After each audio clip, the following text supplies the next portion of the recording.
So we're back with another episode, and this one was long coming with our one and only, I would say barbell Ray, but it's Raluca because nobody what barbell, but we're not at the gym, so it's Raluca, but it's also barbell Ray if you want to search her on Instagram. Who is Raluca? She's a coach at Upcult. Also, she does a lot of stuff, a lot of stuff. And we also call each other besties, just for everybody to know we're besties. So that's a thing. Welcome. Thank you for having me. That's all? Yeah. Now you need to talk. Now you literally need to talk. Yes, but for that you would have to ask me a question, right? Got it. So for most people, the learning curve basically stops when they exit school or maybe university. And for you, I know that it's not the case because you keep doing it in different aspects of your life. What's the way that you see it and why is it like that? I would have to say that it's probably because of the fact that I'm a curious person, a naturally curious person. And I think in order to be able to improve at whatever you decide to do, it has to be a continuous process. You have to continuously stay curious about the thing that passion you and the things that you need to use in your day-to-day affairs, be it your job or your hobby. So I think that is quite the reason for it, for which I kept on learning. Okay. Also is the fact that you mentioned the thing that you're passionate about, and usually most people don't know even one thing that they're passionate about. Meanwhile, we have 12. What's about that? Because actually it's a very interesting way, as I was happily observing, the fact that they all somehow connect and you get to use the skills from somewhere to another one. But how did you get into that, and how do you actually manage it, I'd say? Because you basically just, for example, go from one to another, and then you get into it, and then you're doing good at it, and then you go to another one.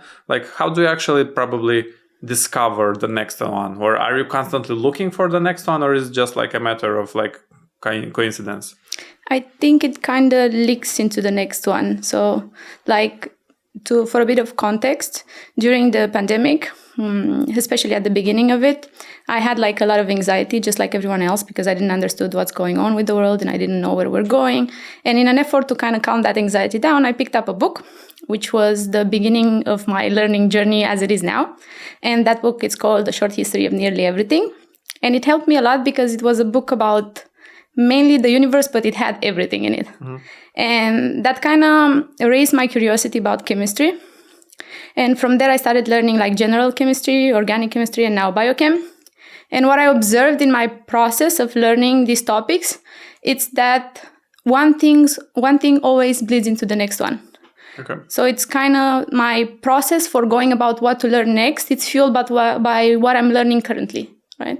So if I'm learning a concept now, because that concept usually it's broad, it kind of leaks into a new thing, and it's kind of, sometimes it's a rabbit hole type of thing, and other times it's a general view over the whole thing. But yeah, I think that's the reason. That's what's causing it.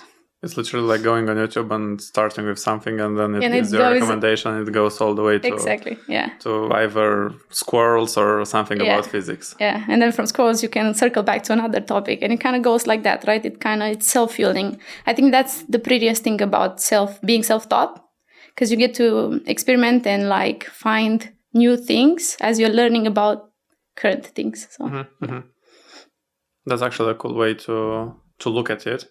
Because mostly I've observed lately the fact that it's more interesting to actually be with people that, even though maybe we do fitness mainly, we are not interested in fitness only. When we sit together, we don't talk about squats. We used to do that, yeah, of course, in our first 3 months of friendship, because you needed to bring up something. But after that wasn't the case anymore. I literally don't remember, outside of maybe actually training and having a specific question, us actually talking about, that thing, how would you periodize it? Or we don't do that. Yeah, that's kind of cool. I really appreciate the fact that our friendship is like that, and we can discuss different things together and we resonate in a specific way. So I'm appreciative of that. And this leaks basically into the fact that we used a lot of those skills that we talked about previously in literally building a gym. And I'm curious in how was your experience? Because you did participate in the first one, but not as much, like you weren't as hands-on, but now you got to see probably like 90% of what's going on. And I'm literally curious about how was your experience, like how was it? I think it was a very interesting experience due to the fact that the things that I thought would matter most did not, and certain things that I didn't thought, like it didn't necessarily came to me were mattering the most. One of the things that I really realized is the fact that like any process will go as good as the people that help you go into it. So I feel like people did a big difference, like from friends to you, to my partner, to clients of your previous gym. I feel like everyone came together, and I was really surprised by that, like how much it matters and how much of an impact that made. So what did you find the hardest? I found the hardest the fact that you couldn't. Carrying the equipment up the stairs. No, I thought it was the fact that you couldn't necessarily anticipate everything, and I'm a person that likes to anticipate the process before it starts, right? Like that's kind of my downfall.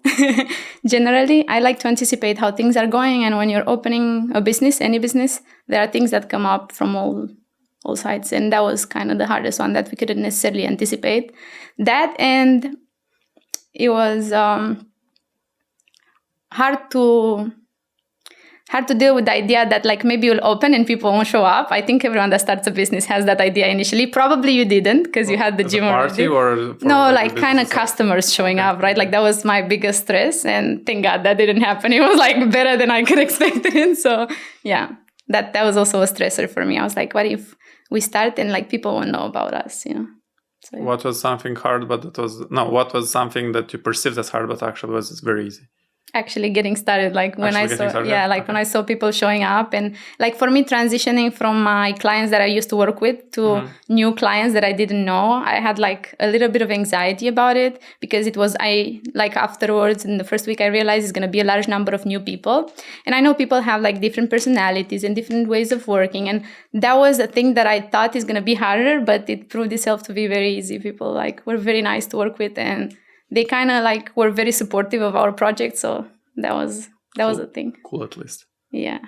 I sometimes stay in the gym and I just look around, and it's interesting to actually remember how it was basically all white, nothing there, and it took the form of what it is today, like in a month or so, and it was basically mostly all done by us, like 90% it was done manually by us.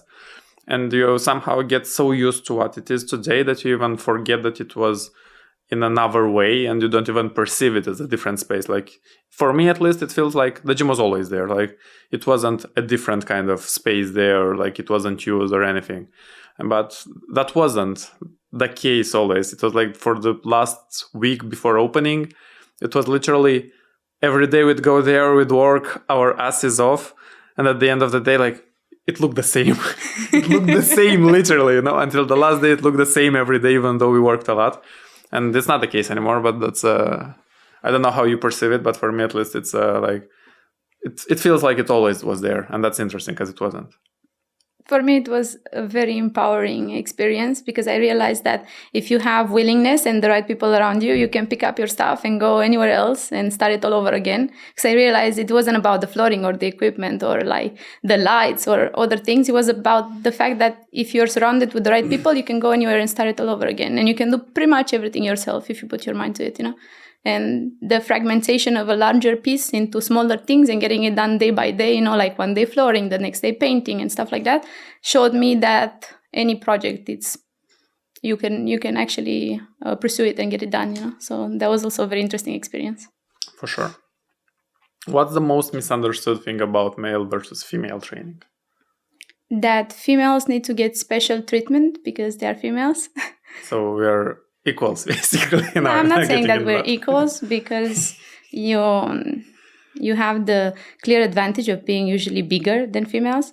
But the fact that you need to give females specific exercises or specific treatment or like manage them in a certain way, the majority of females, even themselves, come to me with this perception that they are weaker, you know, and it takes like a lot of patience and a lot of work to bring them to the point in which they actually see the fact that they are strong and they don't need special treatment and they can get done more than they would think they could get done, you know. So that's one of the things. Females start off very often, and I don't want to generalize it, but they start off with the perception that they are the weaker person, you know, and it hasn't been true in my whole experience. Like the majority of females that I've met get stronger, and the moment they believe that they're stronger, they do more, you know, so.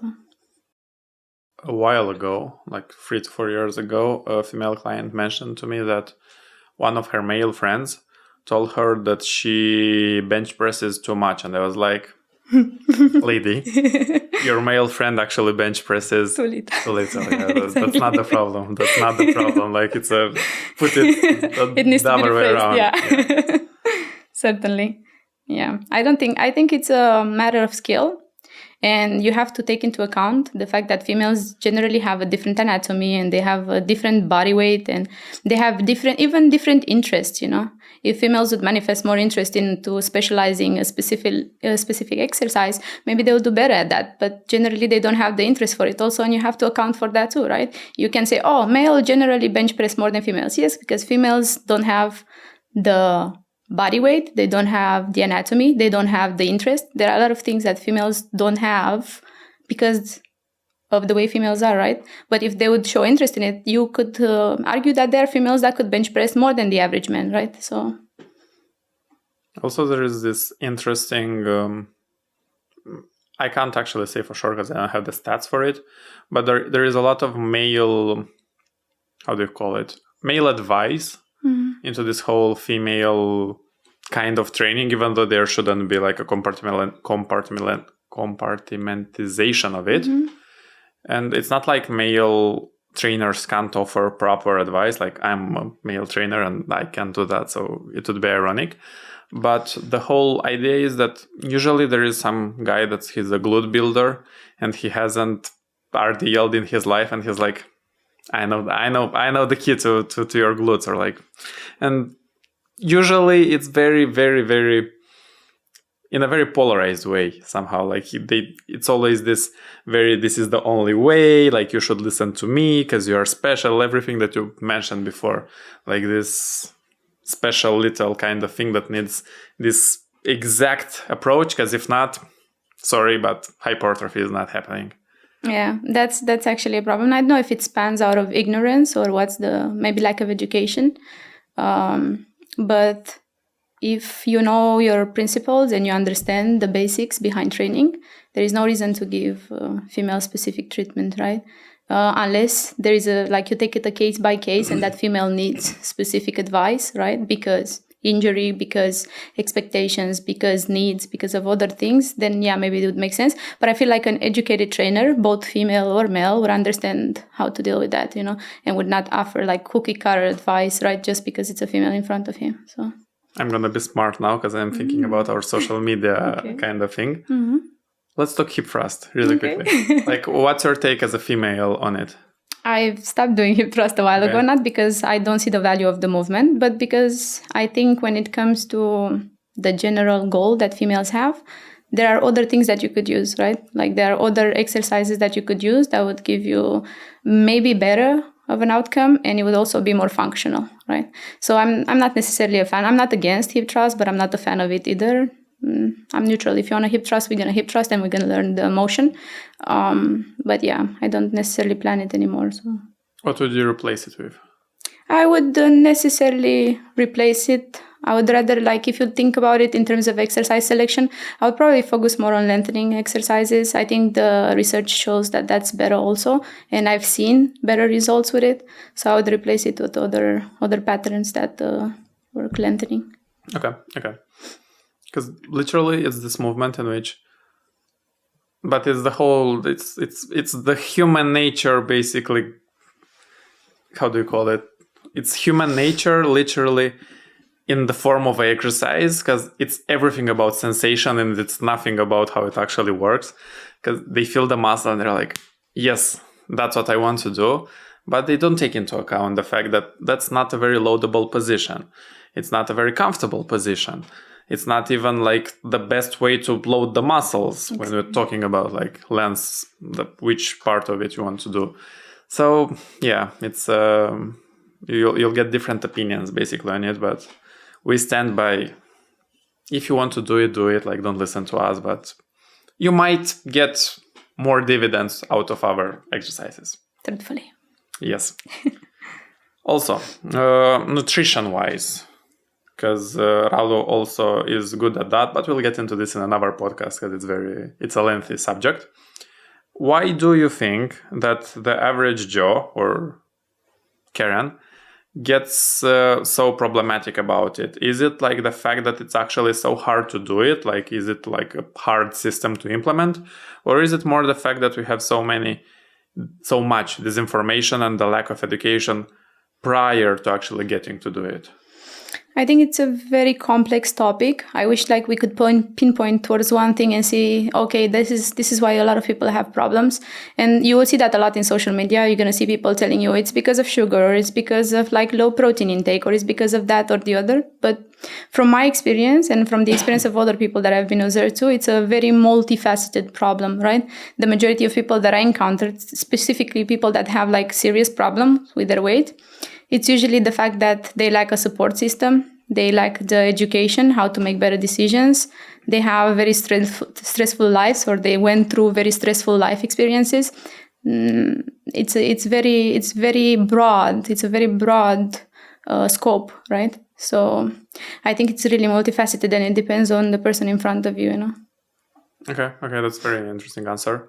Mainly because, as you said, and you use the words support system, and I was thinking about this, the fact that, okay, like at Upcult, for sure, we offer training, we offer nutrition, but I'd say that the most important product is actually, or part of the product, is the support system. And that's the thing that actually ties everything together, because you can have the coolest, most modern house ever, but if the house doesn't have the cement where it needs to be, all the things to actually keep it together, it's gonna fall quite quickly, so to say. So even though we could have the most optimized training split, we could have the best, most researched nutrition system that exists, if that is not sustainable for you, sorry, like that's not gonna work. And yeah, it's not your fault, it's not our fault, but it's just that it wasn't optimized for that. Like at the end of the day, I think adherence is the most important. That's why like a lot of people could start a very good diet. A lot of people could work with a nutritionist, right? A lot of people could immerse themselves into a community. But as long as those things don't align in a way in which it offers adherence for this person, it doesn't matter, right? I could provide you with the best nutrition service, right? And I could measure all the data that I need to measure, or gather all the data I need to gather.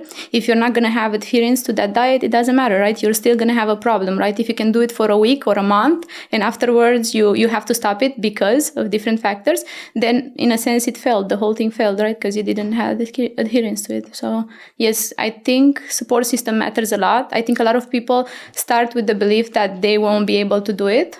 And then they meet people around them that tells them, you tried this before, you tried losing weight, you're trying your diet again. And sometimes they are even ridiculed, which makes me very sad, because I know it's a very hard process for the majority of people. So a support system is definitely very necessary, Yeah, and even probably Ska said it in a conversation, the fact that our job is actually to facilitate. And that's a very good way to put it, because maybe, okay, it's more efficient for somebody to train 3 times per week, but if we facilitate the whole project, so to say, looking 6 months ahead by making them okay with 2 times per week, only this week because something happened, then that's the priority. That should happen, like not you're a bad person because you didn't get to your workout.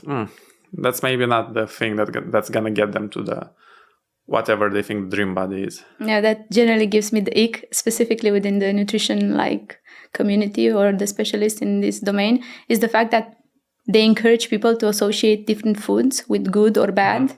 the fact that they think it's all right to tell people that they've been good or they've been bad based on their behaviors, when the reality is that people would not follow a plan 100%, right?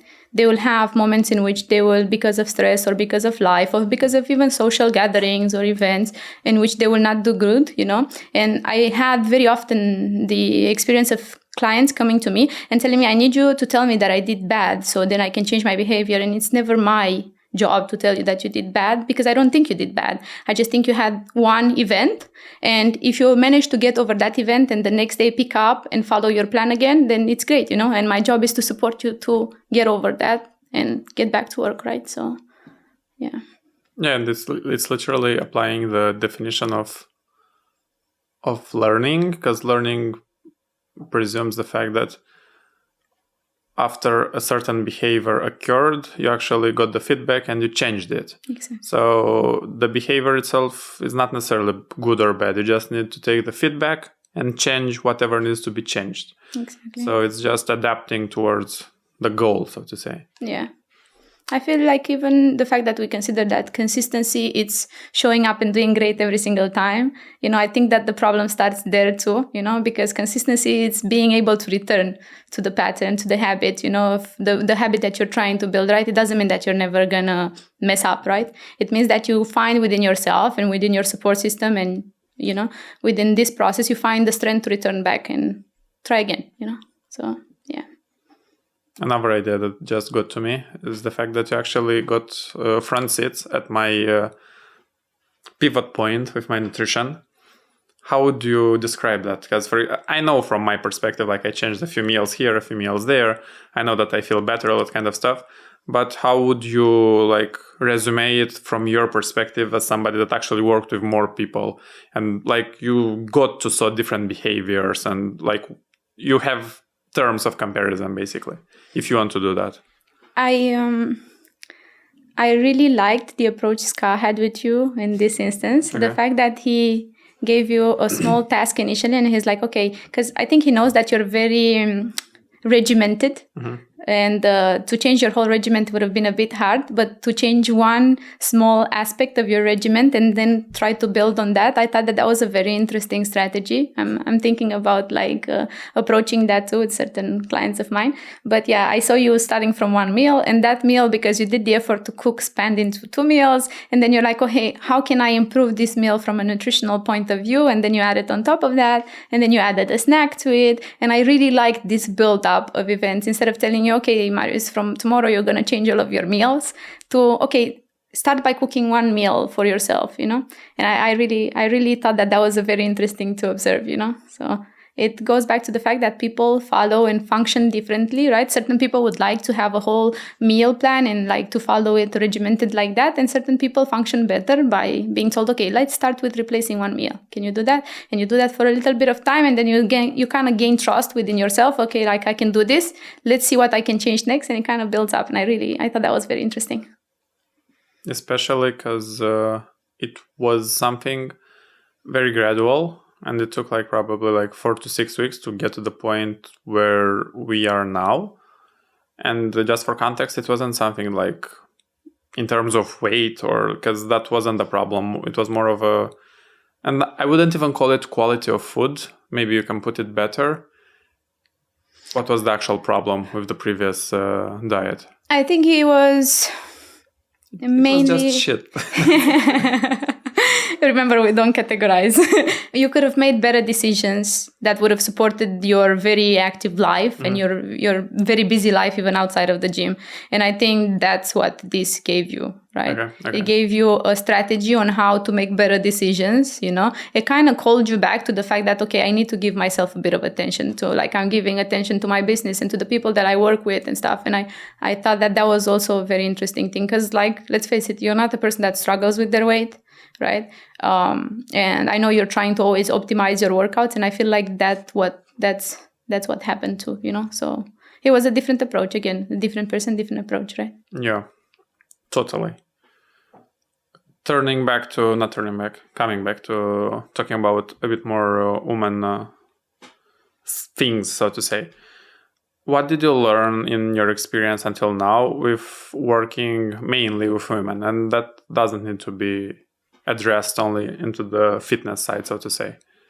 I think that this topic deserves a whole podcast in itself, because I think that's been probably for me the most transformative experience, for which I'm very grateful, because it changed me a lot as a woman, and it changed me a lot as a trainer too, but it mainly changed me a lot as a woman, because when I started training people, I had this idea that I'm going to only train girls like me that have same age and same interest in fitness, right? Because I thought if I know this and I've been experiencing this, by default, I should be doing that, and I got through my experience to work with different ages, with people that had different interests.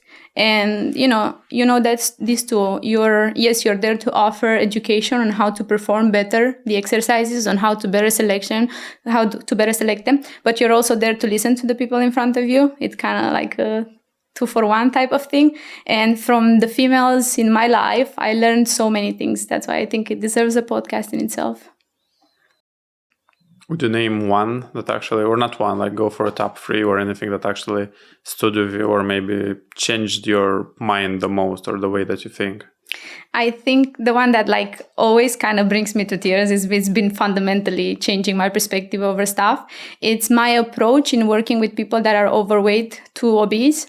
Because prior to that, because I was ignorant and I was young and I didn't have much experience with this, aside from reading about it, I didn't quite understood how people end up in that position and how hard it is to change that position. And I had this experience of working with a client, she's still my client till this day. And listening to her experience, she was kind enough to open up to me and explain to me how her experience went from being like a teenager to being a young woman, to starting gaining weight, to numerous life experiences that kind of made it very hard for her, and ending up at 120 kilos, and kind of how it was to go from that to 70 kilos again. And she explained to me what it feels like to be a woman that struggles with her weight in our society, both as it relates to females and to males, right? And that changed me a lot. It changed my perspectives, because I used to think that, females that are struggling with their weight is because they don't have motivation or because they don't want to do the effort. And in fact, this person turned to be one of the most disciplined person that I worked with. He showed up for every single session. Right? So it was never a matter of discipline, right? And that kind of changed me, as a trainer in the way I approach working with other people. So, yeah.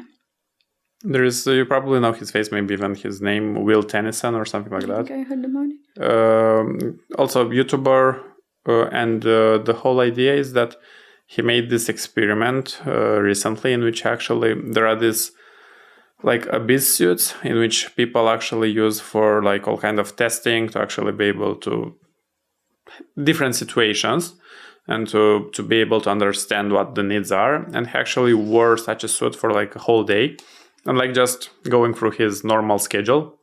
And it was very interesting for him to actually experiment once again in a way, because he also used to struggle with extra weight. And first of all, going back to it, and second of all, probably the most interesting affirmation that he made was the fact that even though he's a very vivid guy, quite energetic, very funny, all that, towards the end of the day, especially when rewatching the video, he would see how his whole attitude would slowly just turn down, mostly because of the way that people would not even treat, but look, all this kind of small body language kind of things that happen during the day in our society.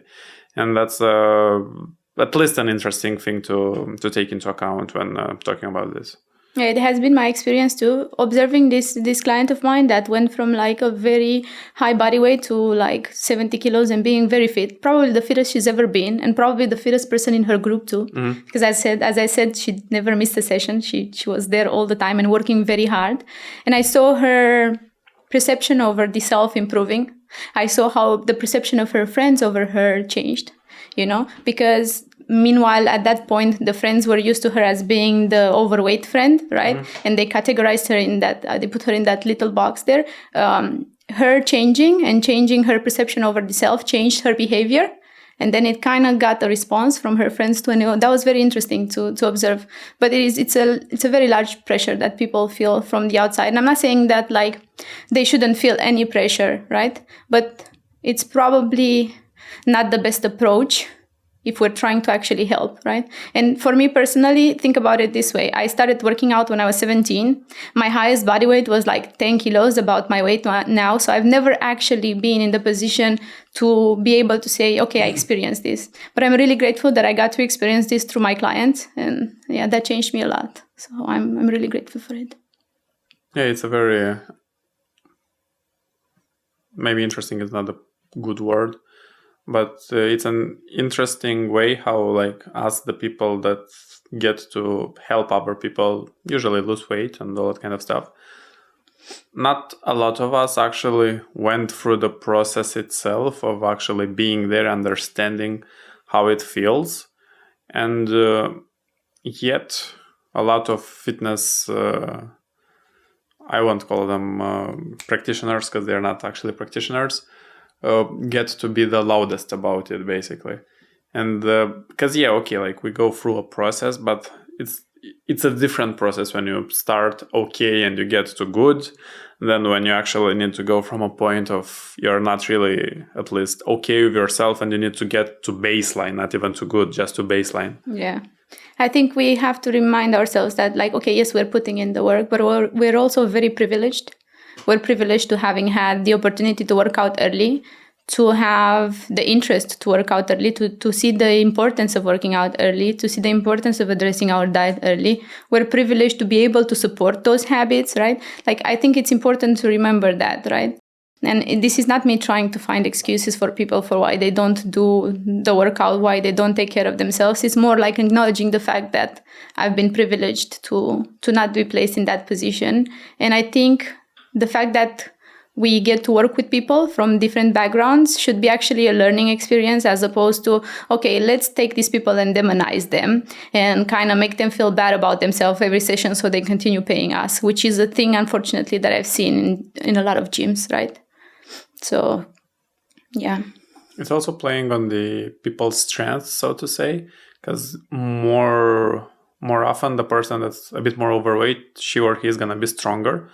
And we like maybe the Western we go, so to say, that's a bit more of a normal thing to do, like going a bit more into like a powerlifting-ish kind of training. But for us, it's all like losing weight. And I'm like, yeah, for sure. Health reasons, all that kind of stuff, her goals, motivation, or his. But why not use the weight, the extra weight that the person has now to actually to empower in a way or another by like, look how much can you squat, look how much can you deadlift.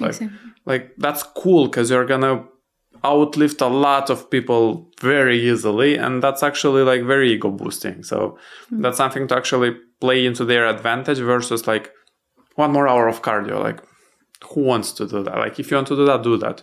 But usually maybe you're gonna get a bit more returns or better returns on the strength side, so to say. Yeah, I think we have to remember why we're there in the gym as practitioners, right? Like we have to ask ourselves, okay, what's my goal with this person that's sitting in front of me? My goal is to make this person have better adherence to what they decided to do, right? And they would have better adherence if they feel good about themselves. They would have better adherence if they enjoy what they are doing. And I'm not saying, okay, we should never ask them to do things that are difficult, but those difficult things have to be measured, right? You have to be, in a sense, the higher person in the room because you're the professional, right? And I think you should consider the person in front of you and think, okay, how can I give this person enough that would progress them, but also enough to make them want to return, enough to enjoy. Because like if they enjoy the physical activity that they do, they have more chances of sticking to it, you know? And I feel like if we remember that that's the goal, not for us to be tyrannical and to get our point across or to get our training strategy on them or like to have a specific exercise selection, right? Like if the person in front of you is not comfortable with that, it doesn't really matter. All of your strategy doesn't matter, you know? It goes down because I can never understand like why you take a person that is mainly sedentary for a very long period of their life and you bring them into the gym and they are like visibly overweight, they are struggling, they don't have strength, they don't have like a very good mobility, and you ask them to do jumping jacks. Like explain to me what's the necessity of that, and explain to me how a person that's telling you I'm not comfortable with that, I'm struggling a lot, and you can see it even in their demeanor, in their like the way they walk in and out of the gym. How is that going to benefit anyone, right? So true. Yeah. There was actually this chick, a personal trainer at the old gym, and I always used to like somehow like be frustrated by the fact of the way that she trained her clients, and it was actually the whole session would literally like be on the yoga mat, like somewhere in a corner, and they just talk and like hee ha ha and like a bit of how do you call them, like clamshells, I don't know, like 10, and then talk more and all that kind of stuff. And I actually got to respect her more through my experience, so to say, because what I understood is the fact that, as you said, it's all about adherence. Probably those ladies that came to train with her wouldn't come to the gym in any other context. So the fact that she made them come to the gym, and I saw them for a long period, so it was a respectful adherence, so to say. She got her job done, literally, because maybe I wouldn't have found it enjoyable to work with them, and they wouldn't have found me enjoyable to work with them also. So there always needs to be like somebody for someone to actually fill in the needs. So yeah, that's just to illustrate what you said there, and the fact that I used to be a bit more harsh on I still am, but but at least I can see the perspective now. Also, we have all this, like maybe when it comes to men, you don't really see that much compartment. I can't say this word. Compartmental. No, how do segmentation? No, compartment. Like... Segmentation, it works better. It's okay. The segmentation of products, because when it comes to guys, it's okay. You have, I don't know, like t-shirts.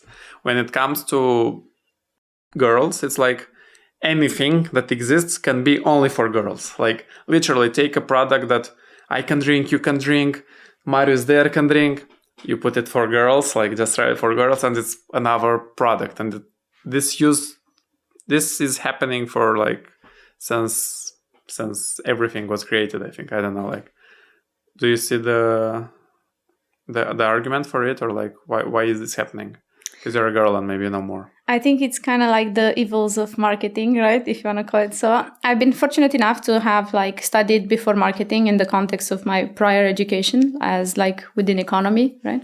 And I think it's very important, or something that I try to do very often with my clients is to instill critical thinking in them. So let's say like we would have a pre-workout, right? And you have a male pre-workout that will have a certain price point, and then you get a female pre-workout that has like certain for women and with pink on it. And we get like the labels and we look together, okay, let's see practically. And I think that's where my chemistry background comes in handy too. Let's look together at the compounds. Let's see, is there any actual difference, or are they trying to sell us something just because, you know? And most of the times you would see that like products that are targeted towards females, they are either equally to men or sometimes inferior, right? So I'm trying to do that all the time with my clients. I'm trying to kind of like instill like, and with myself too, right? I'm trying to question myself very often, be like, okay, am I buying this product because I genuinely see the benefits, or am I buying it because I've been sold on it, right? And it's a process, right? True. Who trains harder, men or women? It depends on the context. I'll respond woman. I'll say woman with no context. That's very, very graceful of yourself. No, but for real, like, and we're excluding, just for it to be fair, bodybuilding, and we're just talking jump up. I'd say that most of the times women are ready to go to the higher level, so to say, while men are like, nah, I played football yesterday, now tomorrow I need to go to the park and I don't want to do legs today because I need to walk tomorrow, like all this kind of excuses. Nevertheless, there are guys that work out, and most guys understand the need, but women are like, women, if you tell them, they're like, okay, I'll do whatever it takes, like it's not. Yeah, I feel like if you manage to break through the initial expectations that we talked even earlier about, females being weaker or the weaker part, once you overcome that boundary, females generally work very hard, you know. But it really depends on each person's goals, right? Like if the goal is to work harder, then yes, females would perform every day. If that's not the goal, then they won't. And same with guys, right? If their goal is to perform better at that exercise, they will give all of their attention, right, to that exercise. So it's really dependent on the context. I've met females that train way harder than men. I've met females that outlift men. I've been outlifting a lot of guys very often, and then there are guys that outlift me in certain things. So shame on you. Not on you, on the people that get outlifted. So yeah, it's really dependent on the context.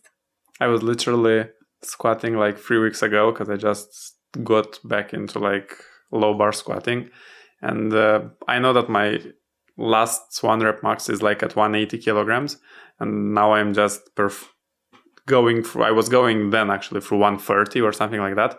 And I followed this chick from Cluj, and she actually won her category in weight at the nationals right now. And I just knew, I had it in my mind that she lifted 140 kilos for 1 rep, and I was like, should I put more on the bar? Should I not? Like, no, like, sit there, you'll get through it. It's okay. Very mindful. Yeah. So it's a constant struggle not to do this. Historically, women's most valuable commodity basically was their looks, and it still is. I'm not saying that that's all they got, but it's a factor, as it is probably for everybody that lives in a modern society. How do you think this translates into the fitness realm in which we live? I feel like it's still impacting us to a certain degree, because I still see females want to be or being reduced to their smallest version possible. If you can shrink a female into the smallest version of herself, that's great. But I saw lately in the last 2-3 years in social media a movement towards, okay, let's empower females to be whatever that it's their best version of themselves, right? Even if that version is not the smallest version in the room, right? So, but at the same time, I think that also happened because of the fact that females now are pretty much in any domain they want to be in. You know, if they want to be in the aerospace domain, they would be. If they want to be in the medical domain, they would be. If they want to be in economics, like in different backgrounds, they would be. So I think that kind of affects their approach too, right? Because I have every day in the gym females that are business owners, females that work in different domains. And the fact that they see themselves doing that changed their perspective over what they should physically embody too, right? So I'm really glad that that's the case. For me, it's actually weird sometimes looking at certain body types and looking and watching and actually seeing how small some people are, like literally like children.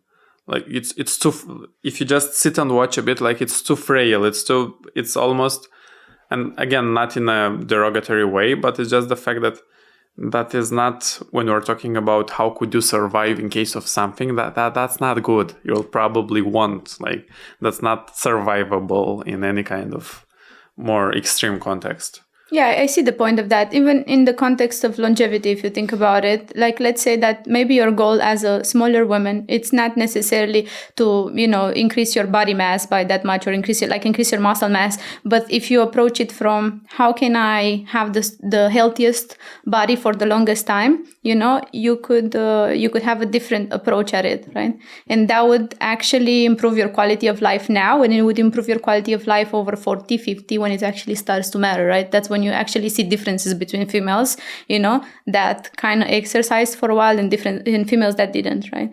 So I think it would be interesting to switch our perspective a little bit from, okay, is this the smallest or the biggest body you can achieve or have, to how could this body benefit you long term, right? And the moment we achieve that realization or that perspective, it's kind of changing the way we perceive everyone, not just females, right? Because it's the same for guys too, right? It's even because for example, I worked with a few women that I got to work them it's before pregnancy, then during, and then after. And it's just wild to see how quickly they recover and how quickly they come back when they actually have like a year of training under their belt or something similar to that, versus people that, okay, I'm not going to belittle the process, but after getting through the pregnancy, it's literally like it's just slow motion, everything. Again, I'm not in the place to comment on it, but I just get the contrast and I can like form some arguments based on that. But it's crazy at least to witness how quickly some people get to bounce back. And it's the person that had twins and like, did you even like, where did you put them? And then there is somebody that you'd say that maybe like would have all the genetic attributes to carry a child, and then just wouldn't bounce back from the experience, so to say. Certainly, I think it's really a matter of like being educated on the topic. And by no means am I saying that all females need to bounce back or there is a specific body that should be achieved after pregnancy. I'm not referring to any of the aesthetic aspects of it, right? But I'm talking in terms of having the strongest, most reliable body before pregnancy, through pregnancy, and afterwards, right? And you would observe too that females that engage in physical activity, and by this I'm not going to say, okay, just strength training, but any sort of physical activity, continue throughout the pregnancy if their doctor allowed for them to do that, they would generally bounce back, whatever, we're going to label that as, much quicker because their body is more optimized for that, right? So we cannot contest the benefits of exercise of any kind in any individual's life, let alone in mother's life, right? Like your energy levels would be different, your metabolism would be different, your overall health markers would look different if you continue exercising, So yeah, as long as if you exercise prior to pregnancy, and as long as your doctor doesn't interdict that, and by that is also a topic in itself, because doctors need to be mindful of your experience too, and that's a whole different conversation. I think it would be beneficial, and I could see the benefits by working with women that went through that process too. It's mind blowing. There is an experiment in which they actually they observed, and it's more related to how women work together, basically, or not. And so they'd get women into a hairstylist, and basically the hairstylist would also be a female herself. And based on how good looking the client was, they would ask how much of the hair should they cut, basically. And as we know, for women, again, historically, not getting into fashion and stuff like that, a longer, more, I don't know, what are the terms that you use, long, big, healthy hair means health, vitality, all that kind of stuff. Based on how good looking was the client in comparison with the hairstylist, they would usually suggest cutting more out of it, just to somehow balance out, cut the advantage away, right? yeah. So that's again, it's not saying that that's the end all be all experiment, so to say, but that's a interesting piece of information. I think, and I saw this happening in the gym too with the girls that I've been working with. Yeah, I've been observing it all the time, right? And it goes down to how much emotional maturity each individual has, because the females that I've observed that were more emotionally mature would correct these behaviors in females that wasn't, and they would correct it in a very mindful and very considerate way, right? It wasn't in the sense of, okay, I must step on you, so I show you that I'm actually better, but rather let me walk with you through this process so you see that you're not my competition, because the reality is females almost always do better when they work with each other. There are very few cases in which being the competition serves you better, and this applies generally in life too. It's been a thing that I observed even within our business, people, when they gather together and they put all their strengths together, they tend to go forward more efficiently. They tend to go forward more reliably, and it's the same with females too, And I'm really grateful that the females in our community do support each other a lot, and they try to work through their differences, because that's a thing that occurs when you have more people together. You'll have different perspectives and different experiences, and I'm really grateful that. I just had an idea. I'll tell you after that, but please do. It's about the business and about the second building. It's crazy, but. The thing is that through your experience, what do you think serves more on the average? Because you go to work more one-on-one style, and now you have the community part.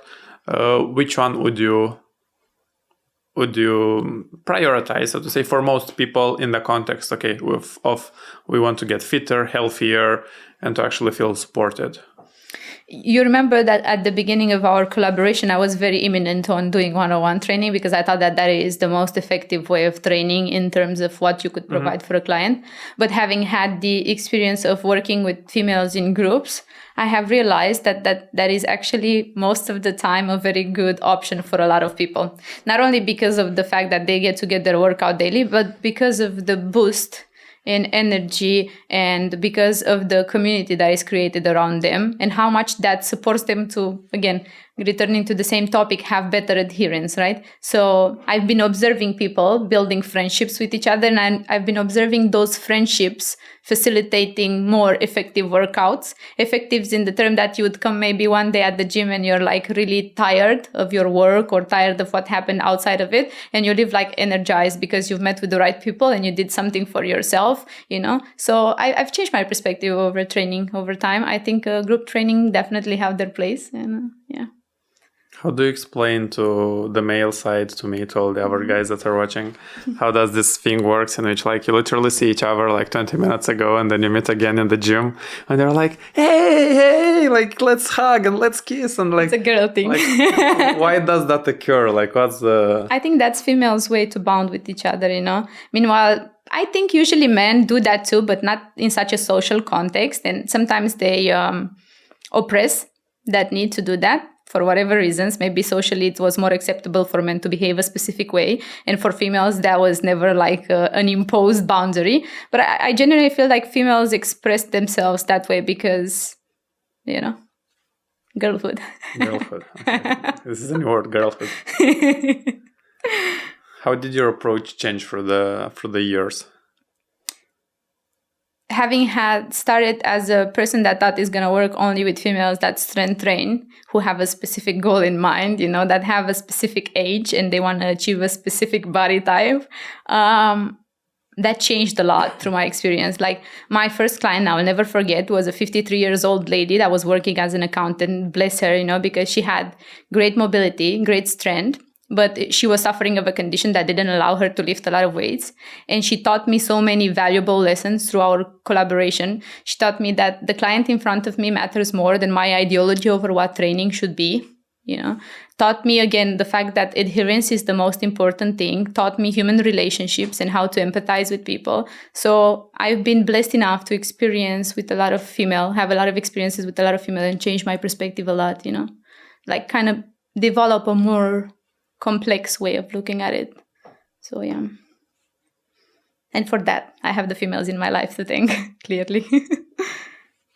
It's interesting how personal training can actually expose you to a very good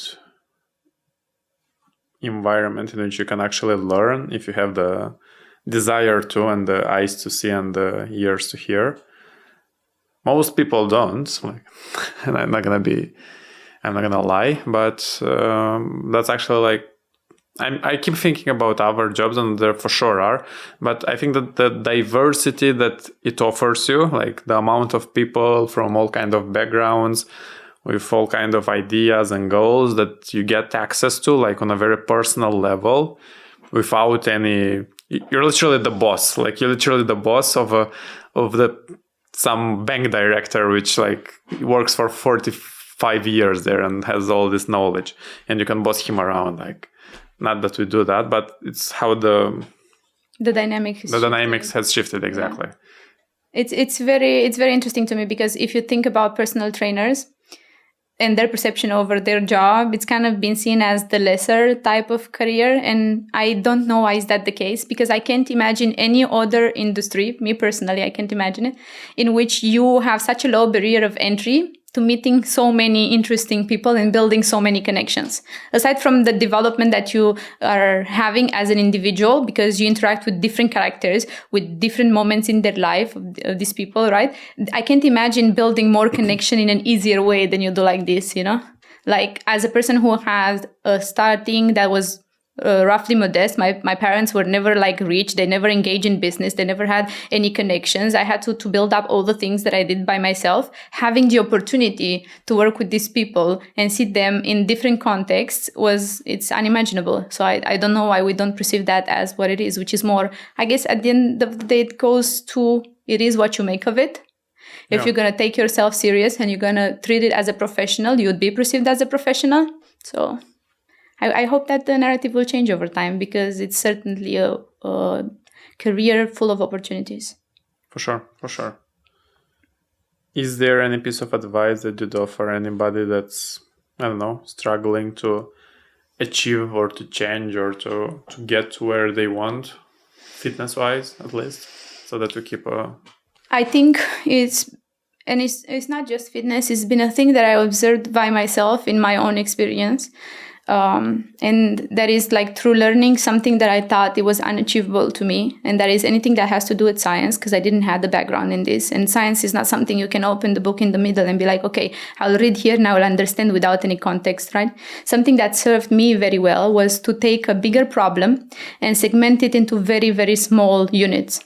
And if you manage to do that and do it unit by unit, before you know it, you're going to find yourself solving the whole problem. You can go from like 1 to 100 without any context and like bypassing the whole project, But if you have the patience to take it one unit by unit, you're going to move much more efficiently, and you for sure gonna reach your goal, right? So is the same with fitness too. Don't think about the 10 kilos you have to lose. Think about the smallest action that you can take in that direction, and how could that action duplicate into the next, until you end up to your final goal. Raluca, tell the people where they can find you, where can they reach out, and there's where you tell the people. You can find me on Instagram at barbellray, and of course you can find me on the Upcult Instagram page, and soon on YouTube too, as it appears. And we'll have a website. It's gonna be and the rest of the things, but yeah, find me at Upcult. Thanks a lot, Raluca.